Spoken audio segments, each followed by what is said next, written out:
is there cause for concern when we look at this Thunder team and how far they can go in the Western Conference? Yeah, I know that the last couple games haven't been all that great for the OKC Thunder, but I don't see there really being a cause for concern. They're playing some of the best teams in the league, and at this point, they have the 1 seed wrapped up. They don't need to win these games. Like they still have their starters out. It's not like they're coasting, just like riding their bench players. But I don't see it being as big of a cause for concern as like ESPN or like any of the major outlets are making it out to be, especially with like Shannon Sharp being like, okay, like the Lakers are like the greatest team we've ever seen, whatever, Lakers in 5. Like the Lakers definitely have some holes. And I think this OKC team has been solid all season long. They average 120 points per game, the best point differential in the league. They have the best record in the league. They have the best record in the Western Conference. Everyone will have to go to them and see them in their building. And obviously, they got beaten in their building last year, but this is a completely new season. They have a little bit more of that playoff experience. Shea has stepped up to the plate. He's probably he's the odds-on favorite for MVP. So I just don't see it being as big of an issue as a lot of people are making it out to be. And it's not like they're losing against, if they were losing against like the 76ers or any of these like the Washington or any of these bottom feeder teams, I could see it. And I understand the record against the top teams in the league, which I think you'll hint at is not like probably what it should be based off like what the record is overall. But they beat up on the good team, on the bad teams, which is what they're supposed to do. And they at least it's not like they're getting blown out by any of the good teams either. Yeah. So some of these games you have to just take with a grain of salt. Like the Lakers hit, I think 68% from the 3-point line in the first half of that game. And then also, yeah, you mentioned it. I was going to talk a little bit about the record. Their record against top teams isn't all that great. I believe they're sitting somewhere around 5-5, and it escapes me who exactly is in that group, but I'm guessing, the top couple seeds from the East, or if it's just the top seeds in the West. Regardless, it's not that great, but they are undefeated against Memphis and the Clippers. So, like, that's a huge thing, and I think that shows that this team can compete. I'm not really too concerned with the Lakers in the same way that a lot of people are saying they're fraudulent or they can't actually win or they're going to go out to the Lakers. But I just think that there needs to be an honest conversation.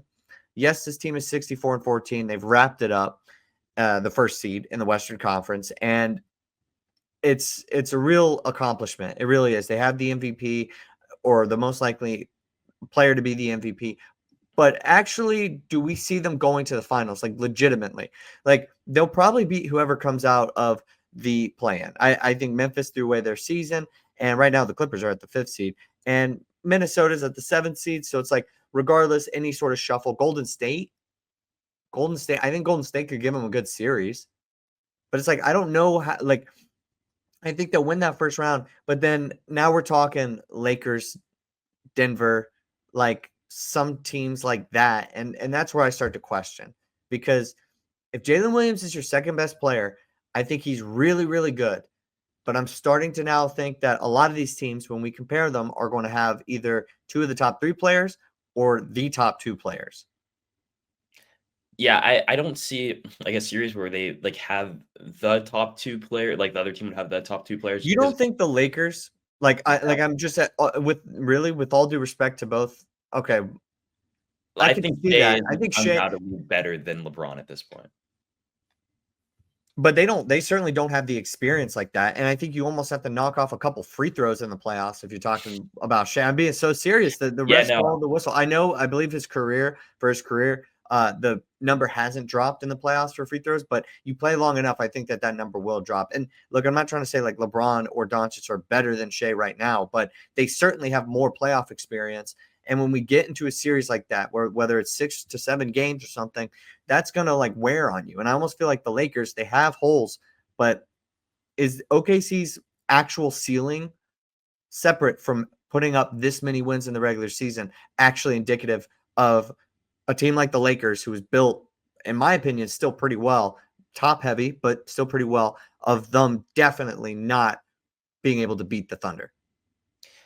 Yeah, I mean, I think the Lakers are one of the biggest threats to OKC making the finals. But if they don't get like to the conference finals, I'd be shocked, and I just don't see it happening where I don't at least make the conference finals. I don't think the Lakers are gonna beat them. Okay, And what maybe about Denver? What about Denver? Because the Lakers are the 3rd seed, Denver's the 4th. If you be shocked, then then I'm guessing Houston is going to go beat up on like I don't know, the Lakers or Houston will play right now. They're the 2-3 seed in the semis, but like OKC and Denver or OKC versus. I mean, I think they beat the Clippers. I don't know if how the Clippers get out of the first round, but Yeah, I mean, I was reflecting back on that Lakers game. Obviously, everyone was talking about the free throws and everything like that. Shea still had 26 points in 30 minutes. That game was pretty like early, pretty over pretty early. But I mean, he still had a pretty decent game. The supporting cast wasn't all there for him. And just throughout the season, if you watch OKC, like Jalen Williams obviously like has made the All-Star team this season. He's had a really good season. I feel like he's a little bit underrated. It's not like the same as having like a crazy like All NBA player as your second supporting cast member, or like LeBron to Luca. But I think that team as a whole, from top to bottom, is just a little better than anybody else in the Western Conference right now, and they'd be my finals pick right now. whoa, yeah, like the team to come out of the Western Conference or the team to win it all? No, the team to come out of the Western Conference. Who do you think Um, is coming out of the East then? Like Boston or Cleveland? Probably Boston or Cleveland. Probably Boston. Uh, yeah, I think Cleveland can give them still a really good series, but like I was saying, Jalen Williams has been playing really well this season. Chet Holmgren has been consistent since he's come back. He's had a couple of 20-point games in the last couple of games. What were you gonna say? I like Chet Holmgren. I think he'll be really good, but I think this is my issue, my main issue, because I want to also circle back to my Shea comment. I have just no disrespect to Shea, but I do think that Jalen Williams and Chet Holmgren they're still 1 year away. I think Shea is ready, and I think a lot of pieces on this team where they are fitting and their specific roles are ready, but I don't think Chet and Jalen Williams are ready. Like if I'm looking at this team being a real true finals team, like if you make it to the finals, you are a championship contender, unless the other team that's going out is a super team that you have no shot at. Like, so I just don't know if I see that. And then it's like, okay, well, you're going to probably have to get through whoever in the first round. And I think it's respectable, but it's certainly not what it was last year, in my opinion, or in years past. I mean, I think Minnesota is the only viable play-in team. So, they're going to go play Houston or something like that. But then you have either, you have Denver and then Los Angeles. And then I really do think that there's a chance that this team gets tripped up before the finals.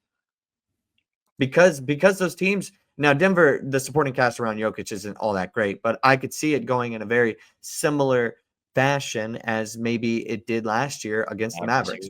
Yeah. Yeah.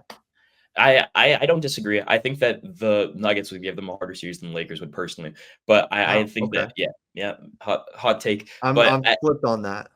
I yeah, no, I think the Lakers maybe take them to 6. I don't see the Lakers taking 3 games off this Oklahoma City team. I'm sorry.